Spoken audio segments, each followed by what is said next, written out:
Everyone, অনেকদিন পর long একটা ভিডিও নিয়ে চলে আসলাম। আজকে আমি রান্না করব আমার খুবই পছন্দের উত্তরবঙ্গের বিখ্যাত কুমড়া বড়ি দিয়ে কাতলা মাছ কালবাউস মাছের ঝোল। এই কুমড়া বড়ি দিয়ে যে কোনো মাছ আপনারা ঝোল করে খেতে পারেন, সেটা একটা অন্যরকম টেস্ট হয়, বিশেষ সময় শীতের সময় এটা খুবই ভালো লাগে। এখানে আমি দিয়ে দিলাম সরিষার তেল, ভালো করে হিট করে নিয়ে আদা পেস্ট, পেঁয়াজ পেস্ট, রসুন পেস্ট। এখানে আমি কোনোই কাটা মশলা ইউজ করব না, সবগুলোই হলো পাটাই বাটা মশলা। পাটাই বাটা মশলা দিয়ে রান্না করলে কিন্তু খেতে খুবই মজা লাগে। আর এখানে দিয়ে দিচ্ছি হলুদের গুঁড়ো, ঝাল মরিচের গুঁড়ো। ঝাল কিন্তু একটু বেশিই দিতে হবে, তবে স্বাদ অনুপাতে আপনারা যেরকম খেতে পছন্দ করেন ওরকমই ঝাল দিতে পারেন। আর দিয়ে দিলাম জিরার গুঁড়ো আর ধনিয়ার গুঁড়ো দিয়ে ভালো করে মশলাগুলো ভেজে নিচ্ছি। মশলাগুলো এত দারুণ করে ভাজতে হবে যে একটা দারুণ স্মেল আসবে। যখন মশলাগুলো ভাজা কমপ্লিট হবে আপনি বুঝতেই পারবেন, উপরে তেলগুলো উঠে আসবে। এখন দিয়ে দিচ্ছি মাছ।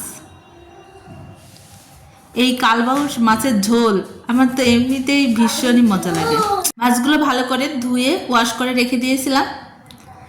আর কষানোর সময় আমি দিয়ে দিয়েছি কুমড়া বড়ি।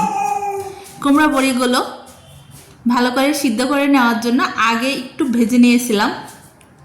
আর কষানোর মধ্যে যদি দিয়ে দিই তাহলে এই কুমড়া বড়ি ভালোভাবে সিদ্ধ হয়ে যাবে। এখন মাছগুলো উল্টিয়ে পাল্টিয়ে ভালো করে কষিয়ে নিতে হবে। কষানো কমপ্লিট। এখন আমি দিয়ে দিচ্ছি গরম পানি। পানিটা একটু হিট করে রেখে দিয়েছিলাম, কারণ যে কোনো তরকারিতে একটু হিট পানি দিলে মনে হয় তরকারিটা বেশি টেস্ট হয়। ঝোলের পরিমাণটা বেশি দিতে হবে, কুমড়া বড়ি সিদ্ধ হতে কিন্তু সময় লাগে। এই দেখুন, আমি ঢাকনা দিয়ে ঢেকে রেখেছিলাম প্রায় 20 মিনিটের জন্য। রান্না প্রায় শেষের দিকে। এখন আমি দিয়ে দিচ্ছি ধনিয়ার পাতা। ধনিয়ার পাতা তো যে কোনো তরকারিতে একটা অন্যরকম স্বাদ নিয়ে আসে, আর মাছ ঝোলে তো কথাই নেই। এই রেসিপিটা আপনারা অবশ্যই একটু ট্রাই করে দেখবেন, আশা করি খুবই ভালো লাগবে যারা মাছ ফেভারিট। এখন আমি আবারও 5 মিনিটের জন্য ঢাকনা দিয়ে দেব। ধনিয়ার পাতাগুলো কিন্তু বেশি সিদ্ধ করে নেব না, একটু হালকা কালারটা চেঞ্জ হবে, তাহলে এই ঝোলটা খেতে ভালো লাগবে। দেখুন ঝোলটা কমে আসছে। এটা যদি নামিয়ে রাখি তাহলে কিন্তু আরও কমে যাবে। কোনো মাছ ভাঙে নেই, বড়িগুলোও এরকম পাতলা একটা ঝোল। ওকে, ভালো থাকবেন, দেখা হবে নতুন কোনো রেসিপি নিয়ে।